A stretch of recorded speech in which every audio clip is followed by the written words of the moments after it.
Telugu Desam party రాష్ట్ర అధ్యక్షులు పల్లా శ్రీనివాస్ గారు,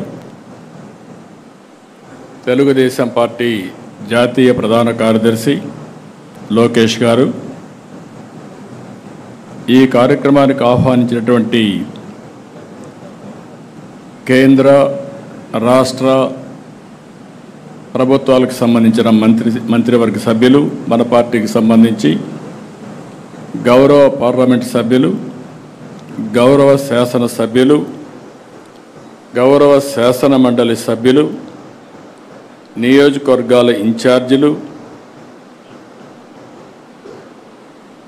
జిల్లాల పార్టీ అధ్యక్షులు, జోనల్ ఇన్ఛార్జెస్, అదే మరిగా అన్ని నియోజకవర్గాల్లో అబ్జర్వర్స్ అయినటువంటి నియోజకవర్గ అబ్జర్వర్లు, వీళ్ళందరినీ ఈ కార్యక్రమానికి మనం ఆహ్వానించాం. ఒక విధంగా చెప్పాలంటే ఇది ఒక ప్రత్యేకమైన కార్యక్రమం.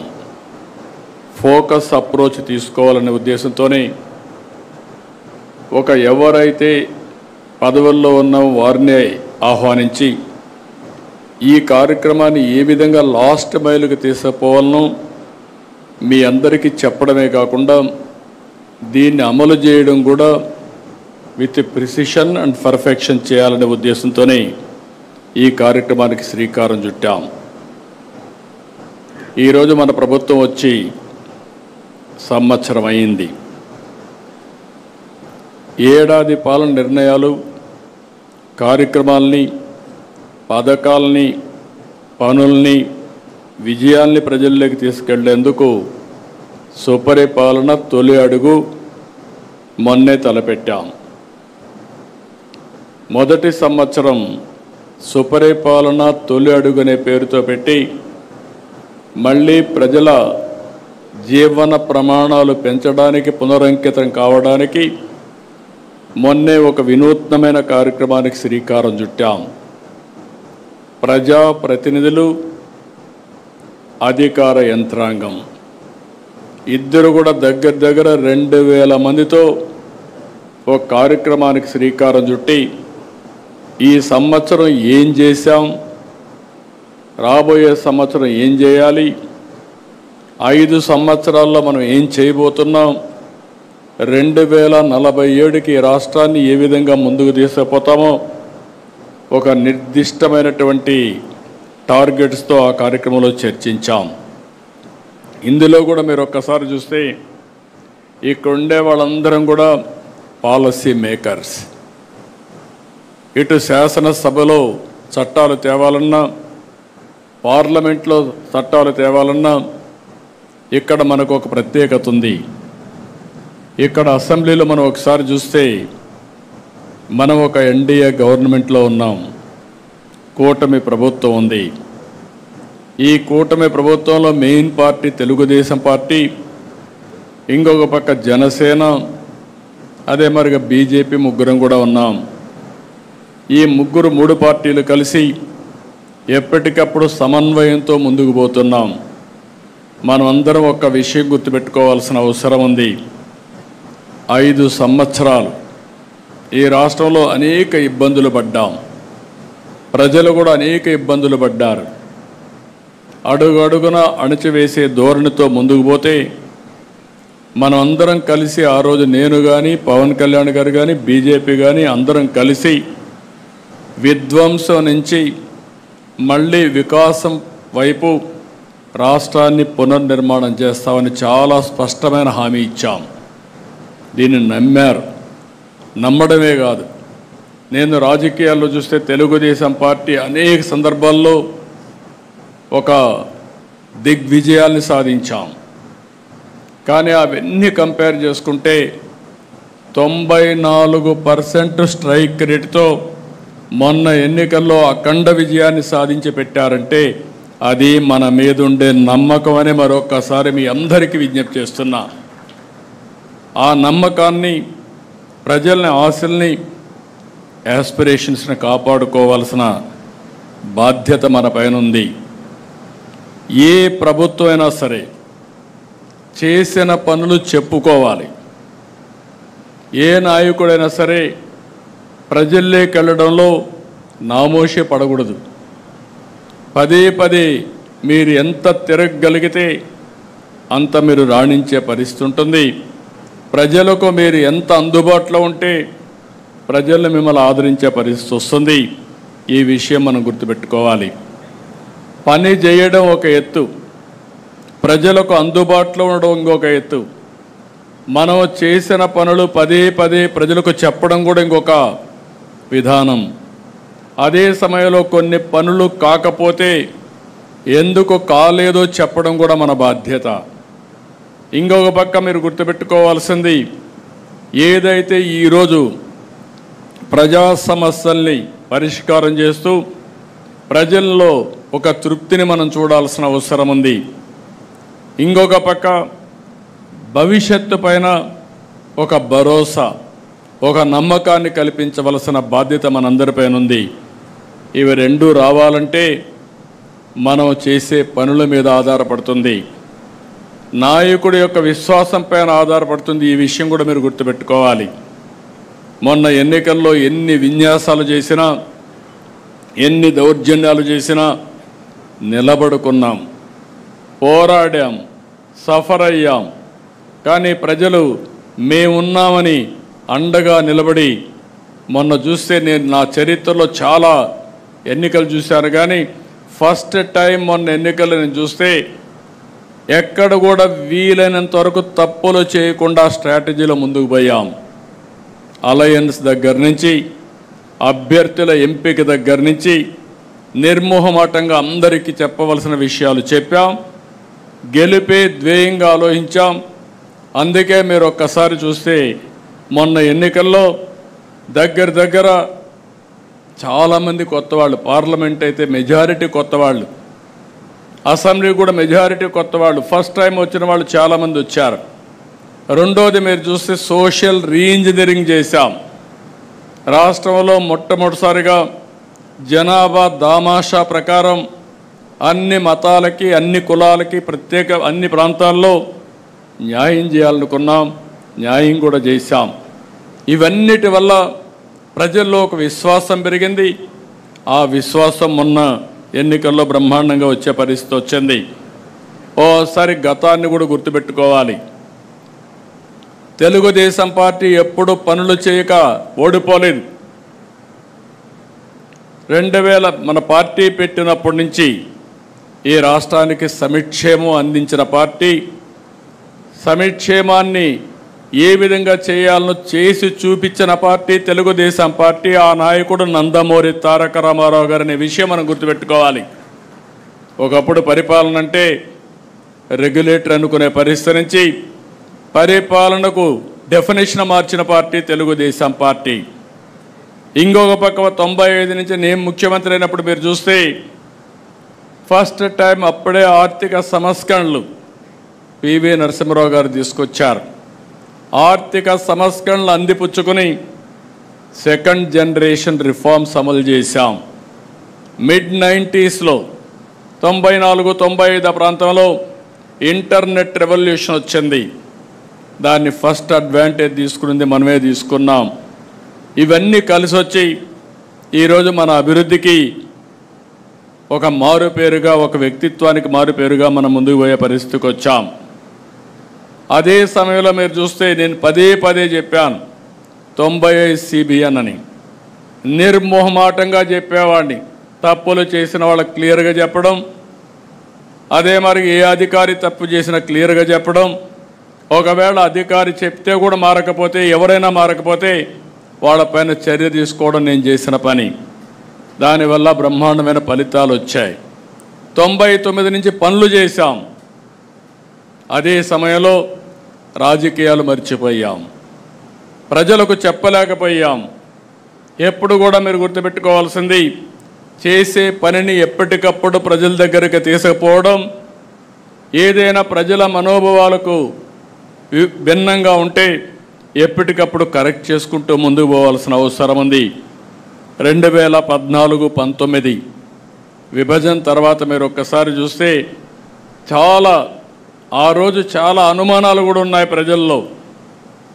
ఆ రోజు ప్రజలు ఆలోచించింది, ఆదాయం వచ్చే ప్రాంతాలు తెలంగాణకు వెళ్ళాయి, మనకు జీతాలు వస్తాయా, పింఛన్లు వస్తాయా, ఆదాయం ఎక్కడి నుంచి వస్తుందని చెప్పి బాధపడితే 5 సంవత్సరాలు ఎవ్వరికి ఇబ్బంది కలగకుండా అభివృద్ధిలో కానీ సంక్షేమంలో కానీ భారతదేశంలో నెంబర్ 1గా చేశాం. కానీ ఈ పరుగు పందెంలో మనం రాజకీయాలు మర్చిపోయాం. మనం చేసింది చెప్పలేకపోయాం. చాప కింద నీరుమారిగా మన మీద వ్యతిరేకత చెప్పి అబద్ధాలు చెప్పి వాళ్ళు గెలిచే పరిస్థితికి వచ్చారు. అందుకని నేను మిమ్మల్ని అందరినీ కోరేది, ఈరోజు ఒక ప్రత్యేకమైన కార్యక్రమం ఇచ్చాం. ఫస్ట్ ఇయర్ ఇక్కడుండే అందరం కూడా ఈ 1 మంత్లో పార్టీ యంత్రాంగం ప్రజాప్రతినిధులు కలిసి ఎవరి ఇంటికి వెళ్ళి ఎన్నికల ముందు ఏ హామీలు ఇచ్చాం, ఈరోజు ఏ హామీలు మనం నెరవేర్చామో చెప్పే బాధ్యత మనందరిపైన ఉంది. దాని మీద ఒక యాక్షన్ ప్లాన్ తయారు చేసుకోవడానికే ఈ కార్యక్రమం పెట్టామని చెప్పి కూడా నేను మీకు తెలియజేస్తున్నా. ఈరోజు మనం చూస్తే ఏడాది క్రితం అంతా అయోమయం, గందరగోళం, ఎటు చూసినా చీకటి, 10 లక్షల కోట్ల రూపాయల అప్పులు, దెబ్బతిన్న వ్యవస్థలు, నిర్వీర్యమైపోయిన సంస్థలు, అతి దారుణమైన పరిస్థితి. నేను 4వసారి సీఎం అయ్యాను. గతంలో కూడా కొన్ని ఇబ్బందులు ఉన్నాయి, కానీ ఇన్ని ఇబ్బందులు, ఇంత విధ్వంసాన్ని నా జీవితంలో ఎప్పుడూ చూడలేదు. అంటే కేంద్రం ఇచ్చే డబ్బులు సెంట్రలీ స్పాన్సర్డ్ స్కీమ్స్లో 95 ఇస్తే 95 కూడా డీఫంక్ట్ అయిపోయినాయి. ఇచ్చిన డబ్బుల్ని డైవర్ట్ చేసే పరిస్థితికి వచ్చారు. నిన్న అర్బన్ డెవలప్మెంట్ రివ్యూ చేస్తూ ఉంటే మెప్మా నిధులు కూడా కేంద్రం ఇచ్చిన డైవర్ట్ చేసి మీరు అది ఖర్చు పెట్టి యూసీ ఇవ్వండి, అప్పుడే డబ్బులు రిలీజ్ చేస్తామనే పరిస్థితికి వచ్చారు. ఇప్పటికే దగ్గర 85-86 స్కీముల్ని రివైవ్ చేశాం. దగ్గర 15,000 కోట్ల రూపాయలు వీళ్ళు ఖర్చు పెట్టి, లేకుంటే డైవర్ట్ చేసిన డబ్బుల్ని మళ్ళా ఖర్చు పెట్టి అవన్నీ కూడా మళ్ళీ ట్రాక్లో పెట్టే పరిస్థితికి వచ్చాం. ప్రజలకు ఇచ్చిన ప్రకారం ఈరోజు మనం విధ్వంసం నుంచి వికాసం వైపు ప్రయాణం మొదలుపెట్టాం. నేను అన్ని సెట్ చేశాను నేను చెప్పడం లేదు. అందుకే మీరు చూస్తే సుపరిపాలనలో తొలి అడుగే అన్నాం. ఈ 1 సంవత్సరం మనం వేసింది తొలి అడుగు మాత్రం వేసాం. అయితే ఎన్ని సమస్యలున్నా సమస్యలు చూసి మనం భయపడడం లేదు. ఒక్కొక్క సమస్యని పరిష్కారం చేసుకుంటూ ఎక్కడికక్కడ మనం ముందుకు పోయాం. ఒకే లక్ష్యంగా ముందుకు పోతున్నాం. అదే రాష్ట్ర పునర్నిర్మాణం, పూర్వ వైభవం తేవడం, ఏపీని అగ్రగామిగా చేయడం అనే సంకల్పంతో మనం పనిచేస్తున్నాం. అనేక సవాళ్లు దాటాం. నేను పదే చెప్పాను, ఈరోజు రాష్ట్రంలో మీరు ఒక్కసారి చూస్తే సరైన సమయంలో ప్రజలు కూడా సరైన నిర్ణయం తీసుకుని మనకు సహకరించారు. మొన్న ఎన్నికల్లో మీరు చూస్తే అటు కేంద్రంలో ఎన్డీఏ ప్రభుత్వం వచ్చినప్పుడు మనం క్రూషియల్గా తయారయ్యే పరిస్థితికి వచ్చాం. ఎప్పుడు కూడా తెలుగుదేశం పార్టీని మీరు గుర్తుపెట్టుకోవాలి, బ్లాక్మెయిల్ రాజకీయాలు ఎప్పుడు మనం చెయ్యం. విశ్వసనీయతకు మారుపేరుగా రాజకీయాలు చేశాం. మనకు అధికారం ముఖ్యం కాదు, రాష్ట్ర అభివృద్ధి ముఖ్యం, తెలుగు జాతి ప్రయోజనాలు ముఖ్యం, రాష్ట్ర ప్రయోజనాలే ముఖ్యంగా మనం ముందుకు పోయాం. అదే సమయంలో మనం ఒక్కసారి మీరు ఆలోచిస్తే ఎప్పుడు అధికారంలో లేక మనం చాలా అవకాశాలు వచ్చాయి. ఒక్క మాటలో చెప్పాలంటే ఏ రాజకీయ పార్టీకి రానన్ని అవకాశాలు మనకు వచ్చాయి. ఒక ప్రాంతీయ పార్టీ నేషనల్ ఫ్రంట్ పెట్టి కేంద్రంలో ప్రభుత్వాన్ని ఏర్పాటు చేసిన నాయకుడు నందమూరి తారక రామారావు గారు, ఎన్టీఆర్.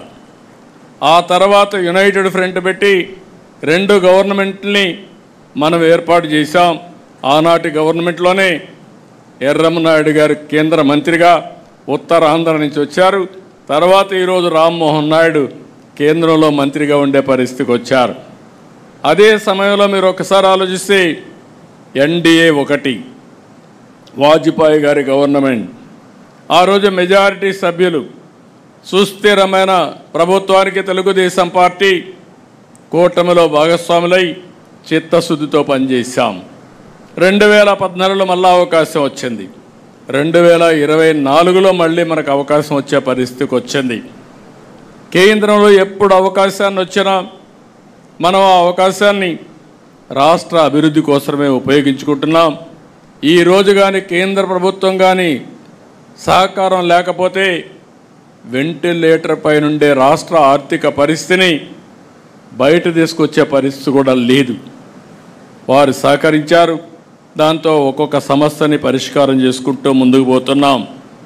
మనం అందరం ఒకటి గుర్తుపెట్టుకోవాలి, 1 ఇయర్ కంటే ముందున్న సమస్య ఈరోజు లేదు. అట్లని చెప్పి సమస్యలన్నీ పరిష్కారం అయిపోయినాయి, కంఫర్టబుల్గా వచ్చామని కాదు. జరిగిన విధ్వంసం 20-30 సంవత్సరాలు రాష్ట్రాన్ని ఎనికనెట్టేసింది. ఆర్థిక ఇబ్బందులున్నాయి. ఇక్కడ కూడా మీరందరూ గుర్తుపెట్టుకోవాలి, దక్షిణ భారతదేశంలో అన్ని రాష్ట్రాల కంటే మంది విభిన్నమైన పరిస్థితి. రాష్ట్ర విభజన వల్ల స్ట్రక్చరల్ ఛాలెంజెస్ వచ్చాయి. అంటే ఒకప్పుడు మీరు చూస్తే, ఈరోజు తెలంగాణ చూస్తే రాష్ట్ర ఆదాయంలో లేకుంటే అభివృద్ధిలో 67% సర్వీస్ సెక్టర్. ఎక్కడైతే 67% సర్వీస్ సెక్టర్ ఉంటే రాష్ట్రానికి ఆదాయం ఎక్కువ వస్తుంది. వాళ్ళ రాష్ట్ర ఆదాయంలో జీఎస్టీపీ నుంచి 9.3% ఆదాయం రాష్ట్రానికి వస్తుంది. అదే మన దగ్గర 46% సర్వీస్ సెక్టర్, అగ్రికల్చర్ 35%. దీనివల్ల మనకు వచ్చే జీఎస్టీపీ నుంచి 6.3% మనకు ఆదాయం వస్తుంది. ఇది ఒక పెద్ద సవాల్. దీనికోసమే మన సర్వీస్ సెక్టర్కి ప్రాధాన్యత ఇవ్వాలి, ఇండస్ట్రీకి ప్రాధాన్యత ఇవ్వాలి, అగ్రికల్చర్ని కూడా ముందుకు తీసుకుపోవాల్సిన అవసరం ఉంది. అదే సమయంలో 1924 జరిగిన విధ్వంసం రాష్ట్రాన్ని మళ్ళీ తిరిగి కోలుకోలేని దెబ్బతీసింది. ఇవన్నీ కూడా రెండు కరెక్ట్ చేసుకుంటూనే మనం ముందుకు పోతున్నాం. చెప్పిన హామీలు అమలు చేయడం కోసం అడుగడుగు ముందుకేసాం. 64 లక్షల మందికి పింఛన్లు, 34 వేల కోట్ల రూపాయలు ఒక్క సంవత్సరంలో ఇచ్చాం. మనం ఇది చెప్పకపోతే ప్రజల్లో కూడా అర్థం కాకపోవచ్చు. 4,000, 6,000, 10,000, 15,000 రూపాయలు పింఛన్లు ఇచ్చే ఏకైక ప్రభుత్వం భారతదేశంలో ఒక్క తెలుగుదేశం ప్రభుత్వం, ఒక్క ఆంధ్రప్రదేశ్ రాష్ట్రం ఒకటే. మనలో నియర్గా కూడా ఎవరు లేని పరిస్థితి ఉంది. ఈ విషయం మీరు గుర్తుపెట్టుకోవాలి. మత్స్యకార భరోసా కింద 20,000 రూపాయలు చొప్పున 259 కోట్లు ఇచ్చాం. తల్లికి వందనం మనం హామీ ఇచ్చాం. ఎంతమంది పిల్లలుంటే అంతమంది పిల్లలకి ఇస్తామని చెప్పి 67,27,164 మంది విద్యార్థులకి 10,000 కోట్ల రూపాయలు ఇచ్చే ప్రభుత్వం తెలుగుదేశం ప్రభుత్వం ఒకేసారి. దీంట్లో కూడా మొన్న 1వ తరగతి 11వ తరగతి అడ్మిషన్స్ కావాలి, అడ్మిషన్స్ అయిన వెంటనే ఇస్తున్నాం. ఇంకొక పక్కన దీపం 2 కింద 2,601 కోట్ల రూపాయలు ఇచ్చాం. 3 సిలిండర్లు ఇస్తున్నాం. 55,57,000 మెట్రిక్ టన్నులు ధాన్యాన్ని కొనుగోలు చేశాం. 13,584 కోట్ల రూపాయలు పే చేశాం. ఏదైతే మార్కెట్ ఇంటర్వెన్షన్ కింద ఇబ్బందులు వస్తే కోకోకి కేజీకి 50 రూపాయలు, మామిడికి కేజీకి 4 రూపాయలు, అంటే మార్కెట్ ధర పూర్తిగా దెబ్బతింటే ప్రతి ఒక్క కేజీకి 4 రూపాయలు ఇస్తున్నాం. ఇంకో పక్క పొగాకైతే కొనేవాళ్ళు లేకపోతే మనమే కొనే పరిస్థితి. రాబోయే సంవత్సరం దీన్ని ఏ విధంగా అమ్మాలనో దానికి ఒక ప్రణాళిక తయారు చేసుకుంటున్నాం. పామాయిల్కి ఇబ్బంది వచ్చినా, మిర్చికి ఇబ్బంది వచ్చినా ఎక్కడికక్కడ మానిటర్ చేస్తూ మార్కెట్ ఇంటర్వెన్షన్ కానీ, సరైన సమయంలో కేంద్ర పాలసీల్ని మార్చడానికి కూడా వారితో కూడా మాట్లాడుతూ ఎప్పటికప్పుడు అనుసంధానం చేసుకుంటూ ముందుకు పోతున్నాం. మెగా డిఎస్సి 16,347 ఉద్యోగాలకు నోటిఫికేషన్ ఇచ్చాం. ట్రాన్స్పరెంట్గా చేస్తున్నాం. ఈవెన్ ఎక్కడ కూడా ఒక జీరో మిస్టేక్ లేకుండా చేయబోతున్నాం. ఇంకో పక్క అన్నా క్యాంటీన్లు 204 పెట్టాం. ప్రతి నియోజకవర్గంలో ఒక అన్నా క్యాంటీన్ పెట్టడానికి నిర్ణయం చేశాం. 5 రూపాయలకే పేదవాడి ఆకలి తీరుస్తున్నాం. వచ్చే నెల కేంద్ర ప్రభుత్వం కూడా అన్నదాత సుఖీభవ కింద డబ్బులు ఇస్తారు. అదే రోజు మన డబ్బులు కూడా వేస్తాం. ఆ రోజున మీరందరూ భాగస్వాములై దీన్ని లాజికల్గా తీసుకుపోయే బాధ్యత తీసుకోవాలి. ఈ సంవత్సరం నుంచి కేంద్రం ఇచ్చే సమయంలో మన వాటా కూడా వేసి ఏదైతే చెప్పిన మాట నిలబెట్టుకోవడానికి ప్రతి రైతుకు 20,000 రూపాయలు ఇచ్చే బాధ్యత మనది. ఆ విషయం మీరు గుర్తుపెట్టుకోవాలి. నిన్న కూడా రివ్యూ చేశా. ఆడబిడ్డలకు ఉచిత ప్రయాణ సౌకర్యం ఆగస్టు 15 స్టార్ట్ చేస్తున్నాం. అన్నీ కూడా ఎట్లా చేస్తే బాగుంటుందో వర్కౌట్ చేస్తున్నాం. ఇవన్నీ కూడా చేసి ఏమాత్రం ఇబ్బంది లేకుండా ఆగస్టు 15 నుంచి ఉచిత బస్సు ప్రయాణ సౌకర్యాన్ని కల్పిస్తాం. అర్చకులకు 15,000, నాయీ బ్రాహ్మణులకు 25,000, పాస్టర్లకు 5,000, ఇమాములకు 10,000, మౌజన్లకు 5,000 హానోరియం పెంచాం. ఇంకొక పక్కన మీరు ఒకసారి చూస్తే వేద విద్యార్థులకు 3,000 రూపాయలు, జూనియర్ లాయర్లకు 10,000 రూపాయలు వేతనంగా ఇస్తున్నాం. ఇసుక పాలసీ తెచ్చాం. మద్యం పాలసీ మార్చి జే బ్రాండ్లు లేకుండా చేశాం. అయితే ఇక్కడ నేను ఒకటే విషయం మీకు చెప్తున్నాను. పాలసీలు ఎంత మంచివైనా దాన్ని అమలు చేయడంలో తూట్లు పొడిస్తే సమస్యలు వస్తాయి. ప్రజల విశ్వాసాన్ని కాపాడుకోవాలంటే ట్రూ స్పిరిట్తో మనందరం కూడా పనిచేస్తే తప్ప, ఎవరెవరి పరిధిలో పనిచేస్తే తప్ప ఇది సాధ్యం కాదు. ఆ విషయం కూడా మీరు గుర్తుపెట్టుకోవాల్సిన అవసరం ఉంది. అమరావతి 15,000 కోట్ల రూపాయలు శాంక్షన్ చేశాం. మిగిలిన ఆర్థిక సంస్థలతో సంబంధాలు పెట్టుకుని వాళ్ళందరిది కూడా డబ్బులు తీసుకొచ్చి అన్నీ కూడా పనులన్నీ ట్రాక్లో పెట్టాం. పోలవరం 12,500 కోట్ల రూపాయలు కేంద్రం ఇచ్చింది. రాబోయే 1.5 ఇయర్లో పూర్తి చేసి ఎట్టి పరిస్థితిలో 2027 నాటికి జాతికి అంకితం చేసే బాధ్యత ఈ ప్రభుత్వాన్ని. స్టీల్ ప్లాంట్కి 11,400 కోట్ల రూపాయలు ఇచ్చారు. 4-5 నెలల్లోనే విశాఖపట్నం స్టీల్ ప్లాంటు ఒకప్పుడు అగమ్య గోచరం ఉండే ప్రాజెక్ట్ని ఈరోజు మీరు చూస్తే లాభాలు బాట నడిపించే పరిస్థితి తీసుకొస్తున్నాం. ఇంకో పక్క ఓర్వకల్లు కొప్పర్తి 5,000 కోట్ల రూపాయలు ఖర్చు పెట్టి అక్కడ ఇన్ఫ్రాస్ట్రక్చర్ పెట్టాం. నక్కపల్లి ఫార్మా ఇండస్ట్రీ కోసం ఇన్ఫ్రాస్ట్రక్చర్ ప్రాజెక్ట్ వచ్చింది. అదే మరి కృష్ణపట్నంలో క్రిస్ సిటీకి కూడా పనులు ప్రారంభమైన ముందుకు పోతున్నాయి. ఈ విషయంలో ఇంకొక విషయం మీరు గుర్తుపెట్టుకోవాలి. ఈరోజు వాట్సాప్ గవర్నెన్స్ వచ్చింది. ఐటీ మంత్రి గారు వాట్సాప్ గవర్నెన్స్ తీసుకొచ్చి ఇప్పటికే దగ్గర 500 సర్వీసెస్ ఆన్లైన్లో ఇస్తున్నాం. ఆగస్టు 15 నాటికి 703 సర్వీసులు ఆన్లైన్లో పెట్టి ఎవ్వరు కూడా ఆఫీస్కి వచ్చే పని లేకుండా పూర్తిగా సర్వీస్ అన్నీ ఆన్లైన్లో ఉంటాయి. దీనివల్ల కరప్షన్ చాలా వరకు కంట్రోల్ అవుతుంది. ప్రజలకు కూడా ఎలాంటి ఇబ్బందులు లేకుండా పరిపాలన ఇచ్చే అవకాశం ఉంటుంది. ఇక్కడ మీరు ఒక్కసారి గుర్తుపెట్టుకుంటే, ఎందుకంటే టెక్నాలజీ పెరిగింది. ఆ రోజు నేను హైదరాబాద్లో హైటెక్ సిటీతో ఐటీ ప్రారంభించాం, ప్రమోట్ చేశాం. ఇప్పుడు క్వాంటమ్ వ్యాలీ పెట్టి క్వాంటమ్ కంప్యూటింగ్తో ఆర్టిఫిషియల్ ఇంటెలిజెన్స్కి శ్రీకారం చుట్టాం. దీనికి తొలి అడుగు భారతదేశంలో టెక్నాలజీ ప్రభుత్వంలో వాడకంలో నెంబర్ 1గా ఆంధ్రప్రదేశ్ ఉంటుంది. దాంట్లో అనుమానం లేదని మరొకసారి మీ అందరికీ విజ్ఞప్తి చేస్తున్నా. ఇంకో పక్కన చాలామంది సర్వేలు కూడా మీరు ఫాలో అవుతూ ఉంటారు, కన్ఫ్యూజ్ చేస్తూనే ఉంటారు. తెలుగుదేశం పార్టీ కంటే బెస్ట్గా సర్వేలు చేయించుకునే వాళ్ళు ఎవరు ఉండరని నా నమ్మకం.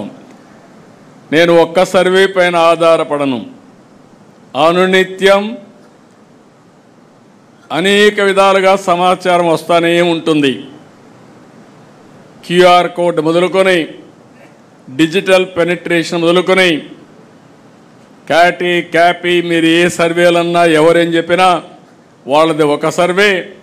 వాళ్ళందరివి కలిసి నేను డేటా అనలిటిక్స్ చేసుకొని ఏది వాస్తవం, క్షేత్రస్థాయిలో ఏమనుకుంటున్నారో రియల్ టైంలో తెప్పిస్తున్నానని చెప్పి కూడా నేను మీకు తెలియజేస్తున్నా. అది మీ అందరితో షేర్ చేసుకుంటాను.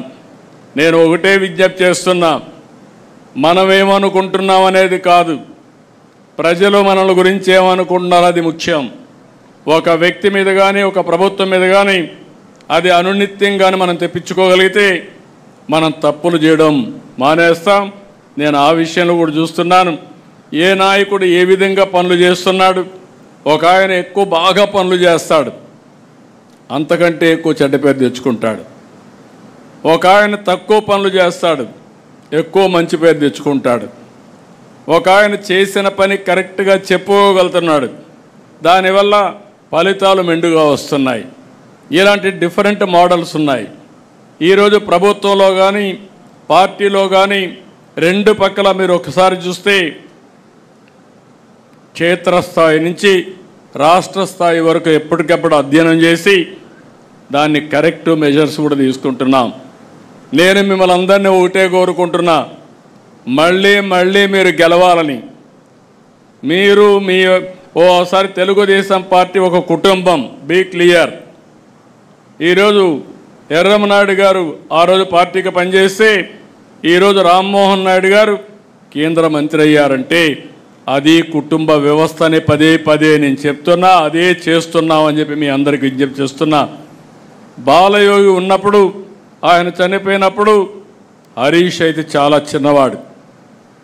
తర్వాత బాలయోగి చనిపోయిన తర్వాత ఆయన పెద్ద అయిన తర్వాత చదువుకున్న తర్వాత మళ్ళీ ఎతికి ఆయన తీసుకొచ్చి ఎంపీ చేసిన పార్టీ తెలుగుదేశం పార్టీ. అది కుటుంబ బాంధవ్యం అంటే. First of all A party అయినా సరే, ఏ ప్రొఫెషన్ అయినా సరే దానికి కొన్ని నామ్స్ ఉంటాయి. అలాంటివి ఉన్నప్పుడు ఎవరైతే పార్టీకి సిన్సియర్గా ఉంటారో, ప్రజాసేవకు అంకితమై పనిచేస్తారో అలాంటి కుటుంబాలని గుర్తుపెట్టుకొని ఎక్కడికక్కడ మనం ముందుకు పోవాల్సిన బాధ్యత మన మీద ఉంటుంది. అప్పుడే సస్టైనబిలిటీ వస్తుంది, స్టెబిలిటీ వస్తుందని చెప్పి కూడా నేను మీకు తెలియజేస్తున్నా. అదే సమయంలో మేము ఉంటాం, వారసత్వం ఉంది, మేము పనిచేయం, మీ ఇష్టం అంటే నమస్కారం తప్ప వేరే మార్గం లేదు. హ్యాండ్ హోల్డింగ్ ఇస్తాం, మిమ్మల్ని గుర్తిస్తాం, గౌరవిస్తాం. అదే సమయంలో దాన్ని నిలబెట్టుకోవాల్సిన బాధ్యత కూడా ఉంటుంది. ఈ విషయం కూడా మీరు గుర్తుపెట్టుకోవాల్సిన అవసరం ఉంది. ఈరోజు మనందరం ఎప్పుడు కూడా ఎన్నికలు లాస్ట్ 1 year ఆలోచిస్తూ ఉంటారు. 4 ఏళ్ళు పట్టించుకోకుండా లాస్ట్ 1 year క్యాంపెయిన్ చేస్తే, లేకుంటే మనం ఏదో చెప్తే ప్రజలు నమ్మడానికి సిద్ధంగా లేరు. అందుకే మొదటి సంవత్సరం నుంచి చిన్న పొరపాట్లుంటే కరెక్ట్ చేసుకుంటాం. మన పాలసీ నిర్ణయాలు ఏవైనా తప్పుంటే అవి కూడా సరిదిద్దుకుంటాం. మన పరిపాలనా విధానంలో ఏమైనా లోటుపాట్లుంటే అవి కూడా కరెక్ట్ చేసుకుందాం. మన ప్రవర్తనలో కూడా ప్రజలకు నచ్చని విషయాలు, మన కార్యకర్తలకు నచ్చని విషయాలుంటే అవి కూడా కరెక్ట్ చేసుకుందాం. కడాన మీరు ఒకటి గుర్తుపెట్టుకోవాలి, రైట్ పాత్ అనేది ఒకటే, ట్రూత్ అనేది ఒకటే.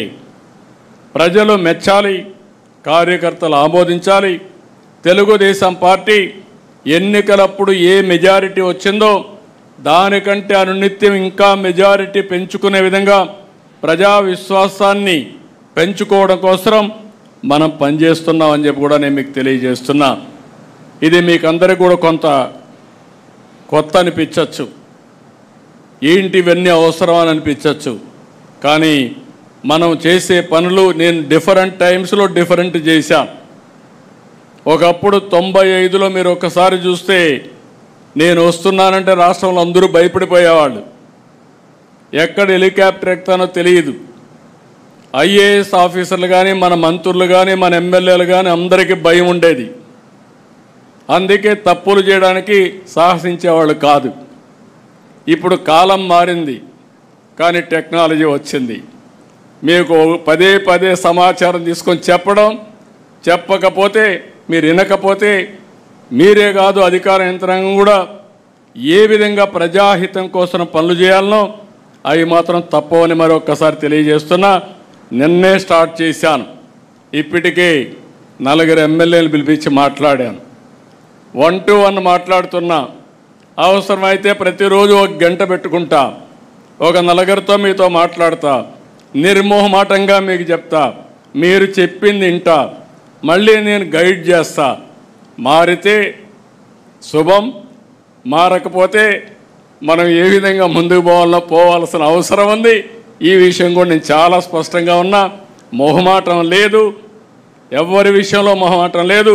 నా విషయంలో కూడా చెప్తున్నా. నా కార్యకర్తలు ఎక్కడ నా కాన్స్టిట్యూన్సీ తప్పులు చేసినా వాళ్ళని పక్కన పెట్టడం తప్ప చెప్పిన తర్వాత మార్చుకునే విధానంతోనే ముందుకు పోతామని చెప్పి కూడా నేను మీకు తెలియజేస్తున్నా. ఇంకొక పక్క నేను ఎప్పుడూ మాట్లాడుతున్నా, పాజిటివ్ పాలిటిక్స్, క్లీన్ పాలిటిక్స్. ఇది ఎప్పటికీ శాశ్వతంగా గుర్తింపు ఉంటుంది. ఈ విషయం మీరు గుర్తుపెట్టుకోవాలి.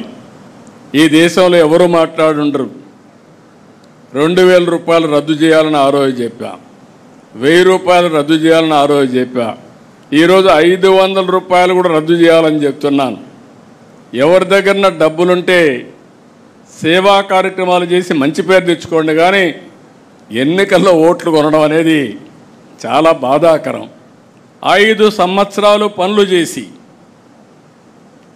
4000 రూపాయలు నెలకు పింఛనిచ్చి, 6000 రూపాయలు పింఛనిచ్చి, 10,000 రూపాయలు పింఛనిచ్చి, 15,000 ఇచ్చి ఊరూరుకు రోడ్డు వేసి ఎలక్షన్లు వస్తే మళ్ళీ డబ్బులు ఇవ్వాలి అనే ఆలోచన రావడం చాలా బాధాకరం. దీని నుంచి మార్చాలి, రిఫార్మ్స్ కూడా రావాలి. అదే సమయంలో పదే పదే చర్చ కూడా జరగాల్సిన అవసరం ఉంది. నీతివంతమైన పాలన రావాలంటే, సుపరిపాలన రావాలంటే ఎవరైతే మెరుగైన సేవలు అందిస్తారో, ఎవరైతే ప్రజలకు అందుబాటులో ఉంటారో వాళ్ళకి ప్రజలు ఓట్లేసే పరిస్థితి రావాలి. కానీ ఓసారి అనిపిస్తుంది, చాలామంది చూశారు, డబ్బులతోనే గెలిచేడుగా ఉంటే మనం గెలవం.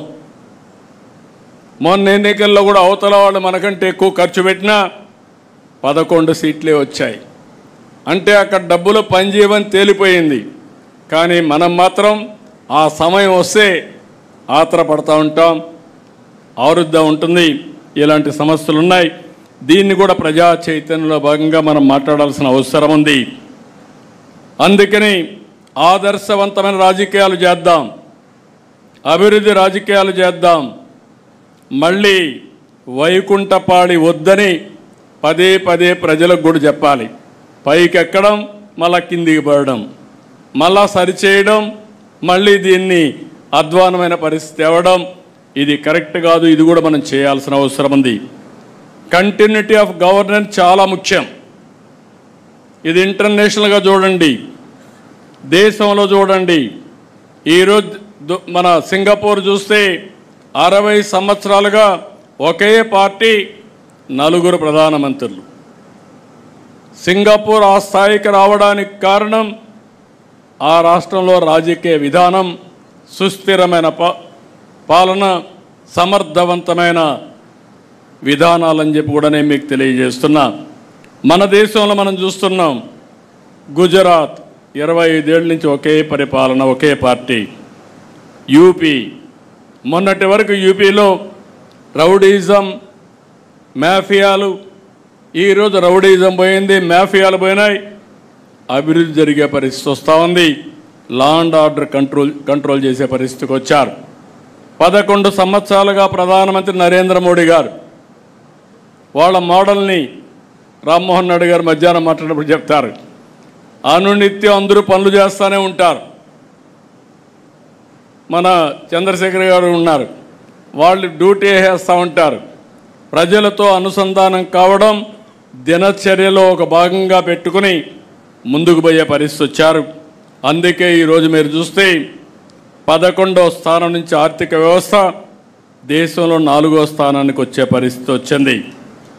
ఇలాంటివన్నీ కూడా ప్రజల్లో చర్చనీయం చేయాలి, డిస్కషన్ చేయాలి. 5 ఏళ్ల తర్వాత ఎన్నికలు ఉన్నాయి, 5 ఏళ్ల తర్వాత లాస్ట్లో మాట్లాడదామంటే మీరు ఆ రోజు ఏం మాట్లాడినా ఎన్నికల కోసం మాట్లాడుతున్నారని, స్వార్థం కోసం మాట్లాడుతున్నారని ప్రజలు అర్థం చేసుకునే పరిస్థితి ఉంటుంది. అందుకే మనందరం గుర్తుపెట్టుకోవాలి, 19లో కానీ మనం గెలుసుంటే ఈ రాష్ట్రం ఎక్కడుండేది. 2004లో అప్పుడు గెలుసుంటే తెలుగు జాతి ఏ స్థాయికి వెళ్ళేదో మనం గుర్తుపెట్టుకోవాల్సిన అవసరం ఉంది. ఇక్కడ ఇంకొక విషయం కూడా, రాష్ట్రంలో గడిచిన ప్రభుత్వం తెచ్చినటువంటి బ్యాడ్ ఇమేజ్ అంతా కూడా క్లీన్ చేయాలంటే చాలా సమయం పడుతుంది. అయితే మన మీద ఒక నమ్మకం ఉంది, ఒక విశ్వాసం ఉంది, ఒకప్పుడు ట్రాక్ రికార్డు ఉంది. అందుకే ప్రజలు ముందుకొచ్చి పెట్టుబడులు పెట్టడానికి కూడా ఉత్సాహాన్ని చూపించారు. ఈరోజు మీరు చూస్తే గడిచిన 1 ఇయర్లో 9,34,000 కోట్ల రూపాయలు పెట్టుబడులు వచ్చాయి, ఒప్పందాలు చేశాం. దీనివల్ల 8,50,000 మందికి ఉద్యోగాలు వస్తాయి. ఈరోజు TCS, Google, Cognizant, ArcelorMittal, BPCL, Reliance, Adani, Birla, Jindal, all brands are here. ఇంకా చిన్న చిన్న కంపెనీలు అన్నీ వచ్చాయి. ఆల్మోస్ట్ అన్ని కంపెనీలు వచ్చే పరిస్థితికి వచ్చింది. మనం కూడా ఒక ప్రణాళిక ప్రకారం వర్కౌట్ చేస్తున్నాం. ఉత్తరాంధ్ర కేంద్రంగా విశాఖపట్నాన్ని, అమరావతి కేంద్రంగా ఈ ప్రాంతాన్ని, అదే మరి తిరుపతి ఆ ప్రాంతాన్ని అవసరమైతే 5 జోన్స్గా చేసుకుని ఏ విధంగా అభివృద్ధి చేయాలనో అభివృద్ధి కోసం ప్రణాళికలు కూడా తయారు చేస్తున్నాం. అదే మరిగా రతన్ టాటా ఇన్నోవేషన్ హబ్ కింద హబ్ అండ్ స్పోక్ మోడల్ పెట్టుకొని ప్రతి ఒక్క ఇంటికి ఒక ఆంటర్‌ప్రెన్యూర్ని ప్రమోట్ చేయాలని కూడా ఆలోచిస్తున్నాం.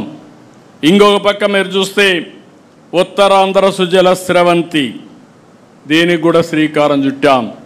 ఈ సంవత్సరం అనకాపల్లి వరకు నీళ్లు వెళ్తాయి.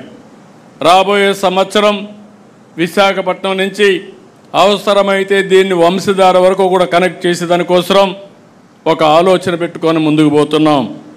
ఇంకొక పక్క ఎప్పుడూ పెట్టని విధంగా రాయలసీమలో అందరి నీవా పైన ఒక్క సంవత్సరం 3,873 కోట్ల రూపాయలు ఖర్చు పెట్టి పనులు పూర్తి చేసిన పార్టీ తెలుగుదేశం పార్టీ అని చెప్పి కూడా నేను మీకు తెలియజేస్తున్నా.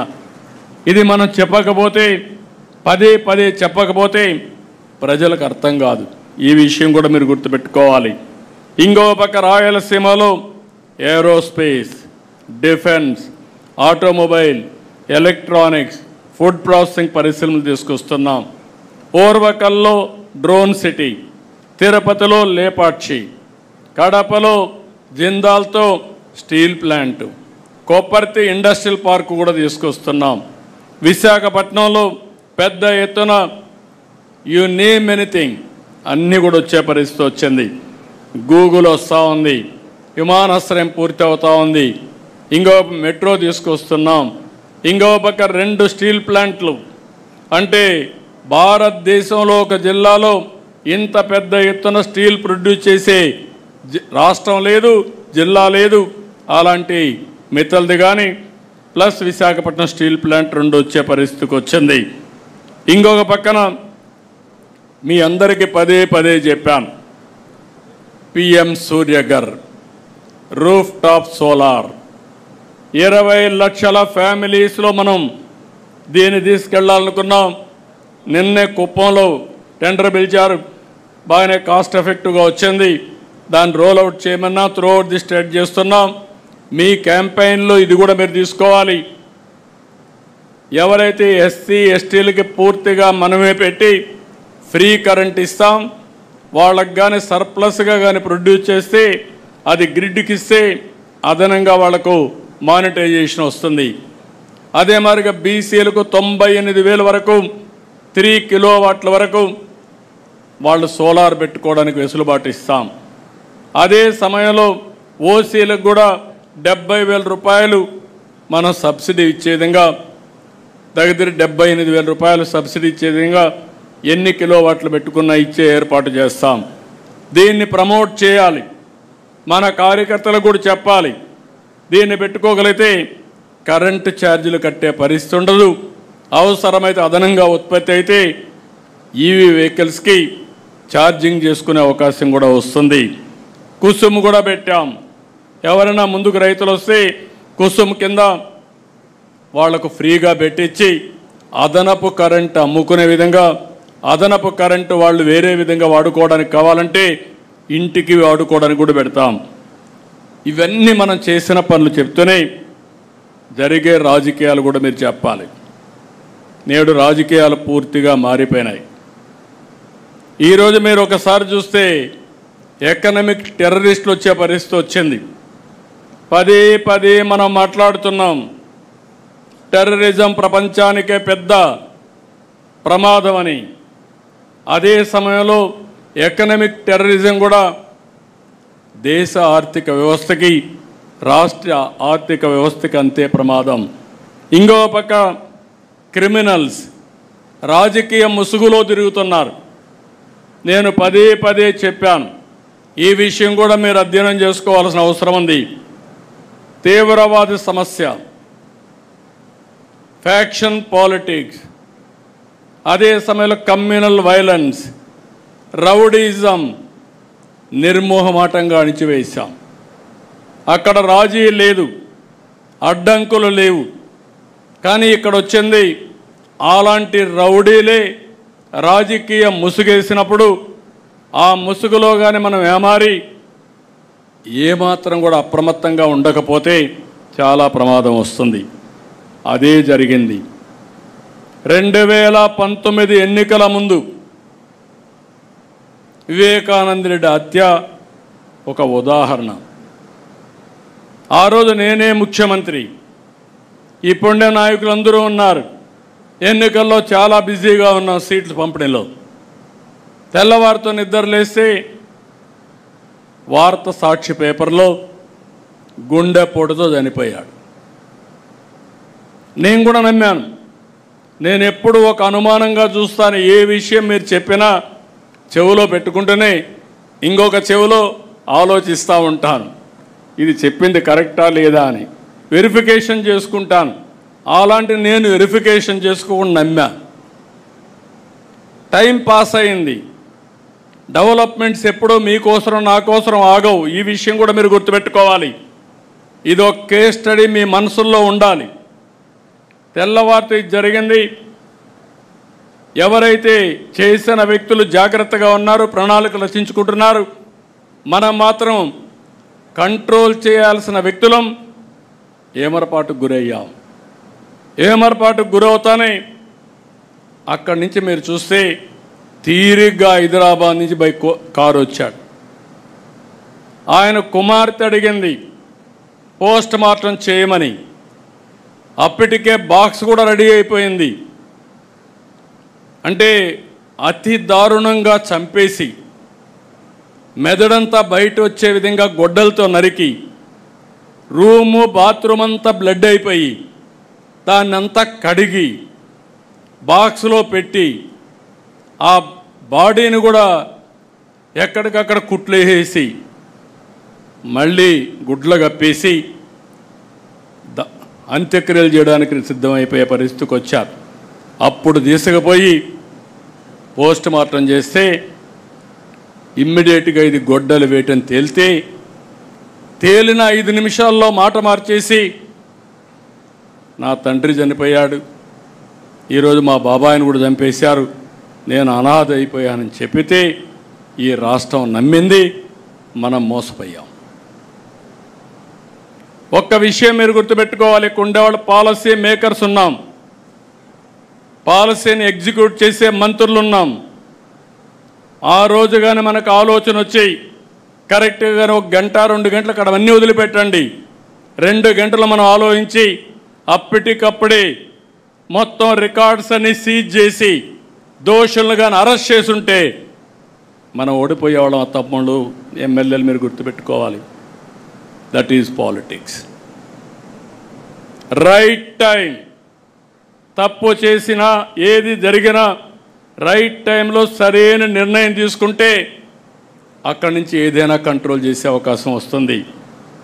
కానీ మనం పెద్ద మనుషులం, మనం ఇలా విధంగా ఆలోచించాం కాబట్టి ఏం జరిగినా మనం నిమిత్త మాత్రం అంటే రాష్ట్రం నష్టపోతుంది. అదే జరిగింది. అదొక్క సంఘటన కాదు. కోడికత్తి డ్రామా చూశారు, గులకరాయి డ్రామా చూసాం. అది అధికారంలో ఉండి ఒకప్పుడు అపోజిషన్లో ఉండి బాబాయ్ హత్య, అపోజిషన్ అయిపోయిన తర్వాత అధికారంలో ఉంటే మళ్ళీ డ్రామాలు. ఇప్పుడు మళ్ళీ అపోజిషన్లోకి వస్తే ఇంటి దగ్గర ఫైర్ యాక్సిడెంట్ అనే పేరు పెట్టి గడ్డేదు గాలిందని దాన్ని రాజకీయం చేయడం.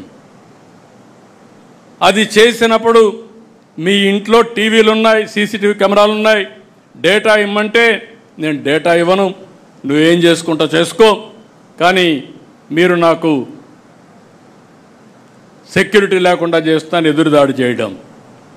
నిన్న మొన్న మీరు చూశారు, ఒక రాజకీయ నాయకుడు పరామర్శిస్తాడు, తప్పు లేదు, పరామర్శించేవాడు ఎవరిని పరామర్శించాలి? గంజాయి బ్యాచ్నా, రౌడీ షీటర్నా? అంటే మీ పార్టీలో ఉండే రౌడీ షీటర్లు గంజాయి బ్యాచ్ని మీరు ప్రోత్సహిస్తే మేము యాక్షన్ తీసుకుంటే అది తప్పు. యాక్షన్ తీసుకోకపోతే మీ అందరికీ లైసెన్సు.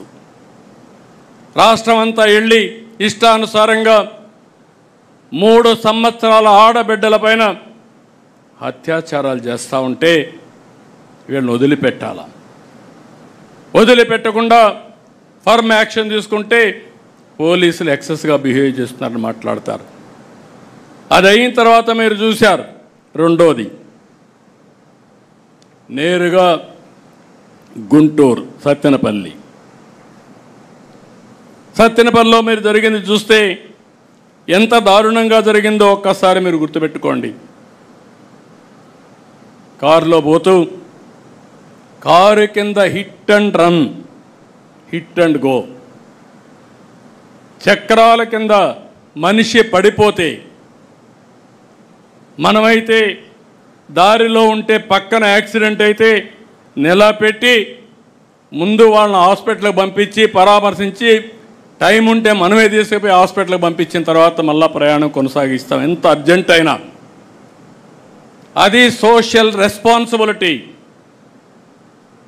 అలాంటిది నీ కారు కింద పడిపోతే కనీసం పట్టించుకోకుండా తీసి బయట పారేసి వెళ్ళిపోయిన సందర్భాన్ని మనం చూస్తే, తిరిగి ఇదే కారులో జరిగిందని ఎవిడెన్స్ వచ్చిన తర్వాత,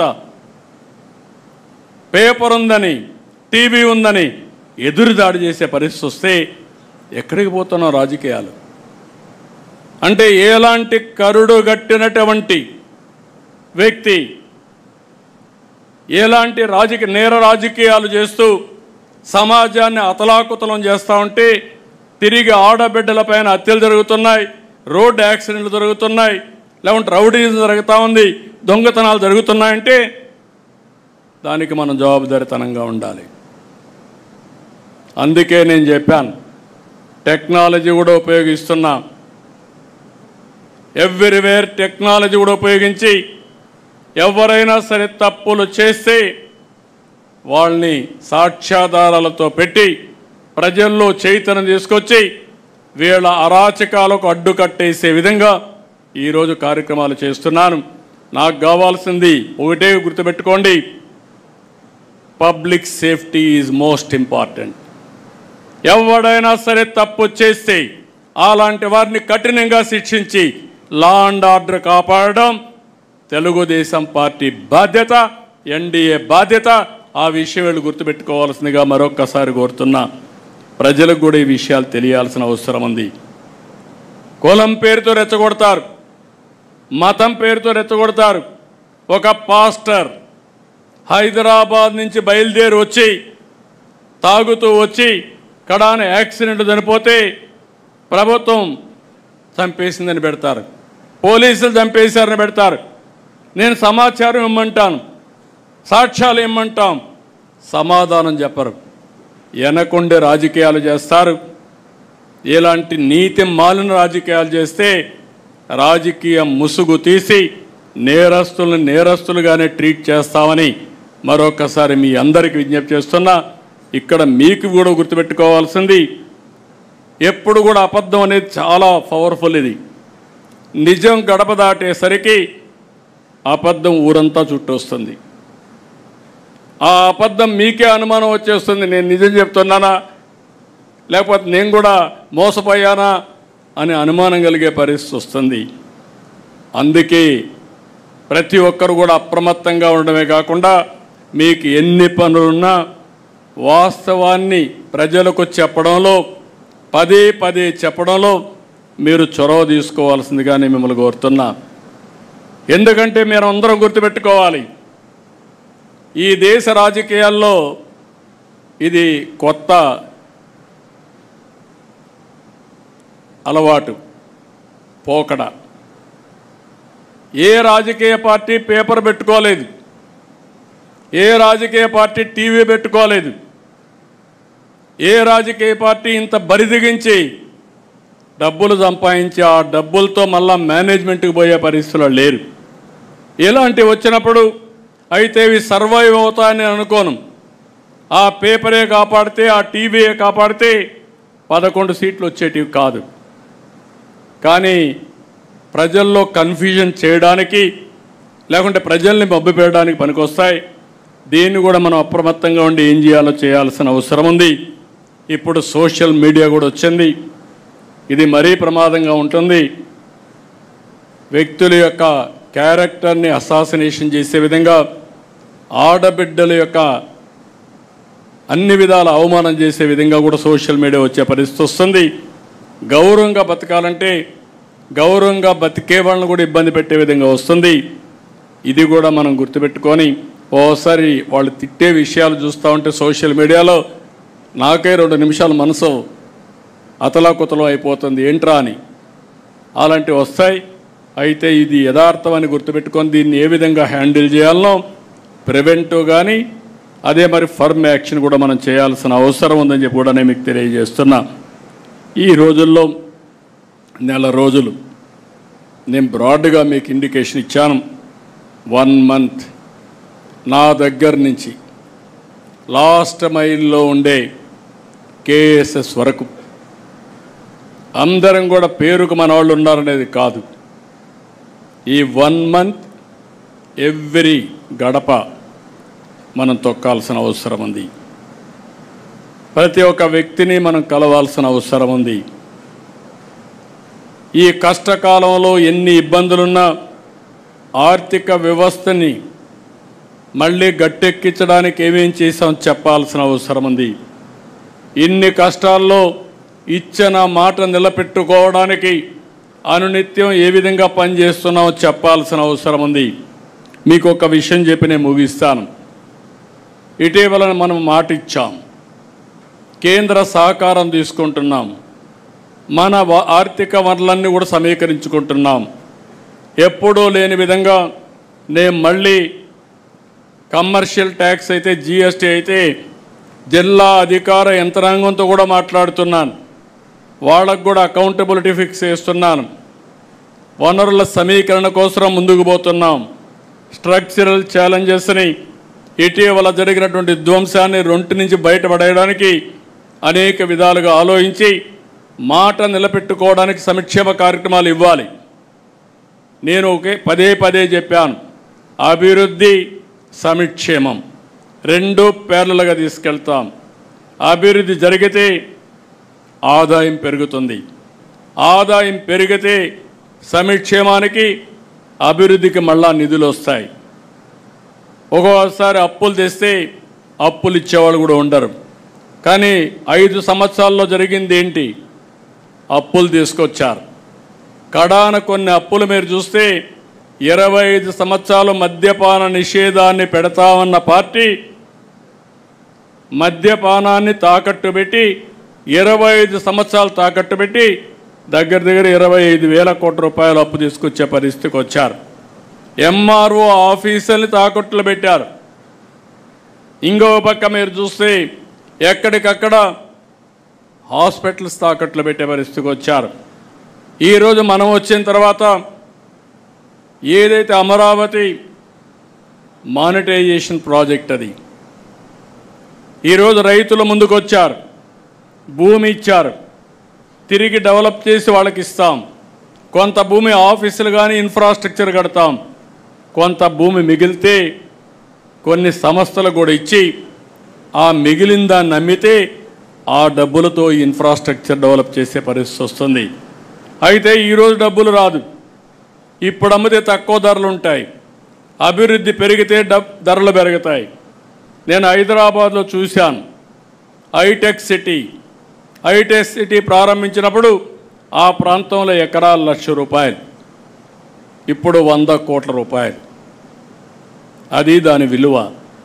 అభివృద్ధి జరిగినప్పుడు విలువ మారిపోతుంది. ఒక ఇండస్ట్రీ వచ్చినా, ఒక రోడ్డు వచ్చినా, ఏది వచ్చినా. ఆ విధంగా దాన్ని చేస్తే అందరికీ లెటర్లు పంపించారు, వ్యతిరేక క్యాంపెయిన్ చేశారు. ఆ రోజు కూడా ఇదే మారిగా అమరావతి పైన విష ప్రచారం చేసి డబ్బులు ఇవ్వకుండా అన్ని ఏజెన్సీలకు పంపించి ఇష్టానుసారంగా ప్రవర్తించారు. నిన్న మీరు చూస్తే మైనింగ్ అంతా కూడా ప్రొటెక్ట్ చేసి మైనింగ్లో వచ్చే ఆదాయాన్ని చూపించి మనం కొంత అప్పు తీసుకొచ్చి మనం చెప్పిన మాట నిలబెట్టుకోవడానికి ముందుకు పోతున్నాం.